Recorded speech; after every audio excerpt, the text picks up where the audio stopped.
الحمدللہ رب العالمین۔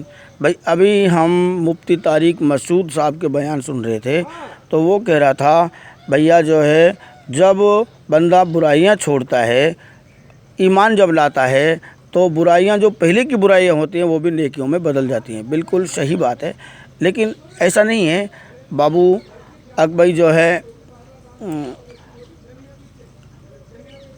بولا قرآن کی یہ آیت ہمیں سمجھ نہیں آتی تھی۔ نہیں، یہ قرآن کو سمجھنے کے لیے تو میرے بھائیوں یہ قرآن اصل تو سمجھ میں آئی ہے، حسر میں پوری قرآن تو حسر میں تو سب سمجھ میں آ جائے گا لوگوں کو۔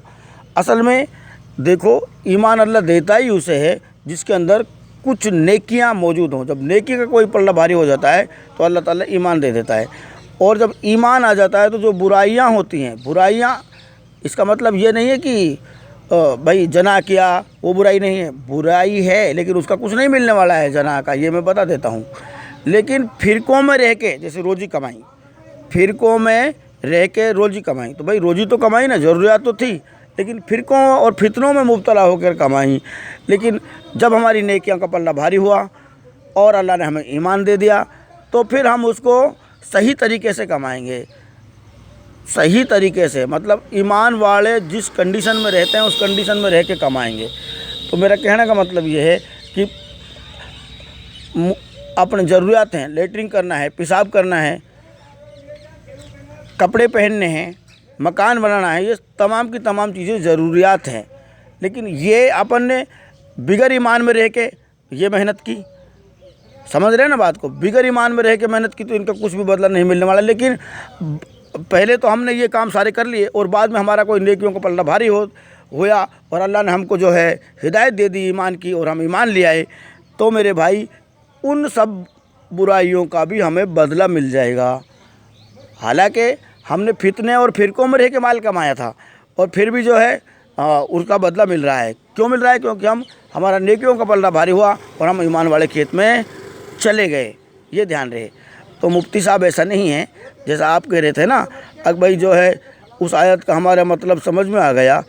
بھائی جو ہے بہت مشقت کرنی پڑتی ہے برائیوں کو چھوڑنے کے لیے۔ بھائی کوئی نہ کوئی نیک اعمال ایسا ہوتا ہے جو برائیوں کو چھڑا دیتا ہے۔ اور میرے بھائی میری بات سن، ایمان نیک اعمال ایمان کا ایک حصہ ہے۔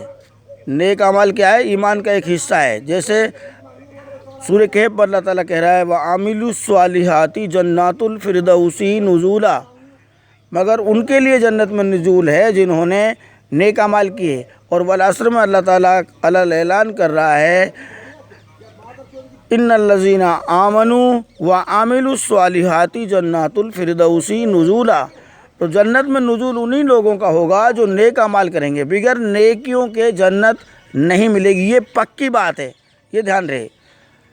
بے شک آدمی چاہے کتنا ایمان لائے، وہ ایمان لا ہی نہیں سکتا اگر نیک اعمال نہیں کرے گا۔ تو یہ پہلو ہی ایسا ہے، جیسے ایک میان میں دو تلوار نہیں رہ سکتے، اس طرح اگر آدمی نیک اعمال نہیں کرے گا، برائیوں پہ چلے گا تو ایمان نہیں لا سکتا، یہ پکی بات ہے۔ ایمان لانے کے بعد وہ کفر میں چلا جائے گا۔ ایمان کو بچانے کے لیے نیکیاں ضروری ہیں۔ الحمدللہ رب العالمین۔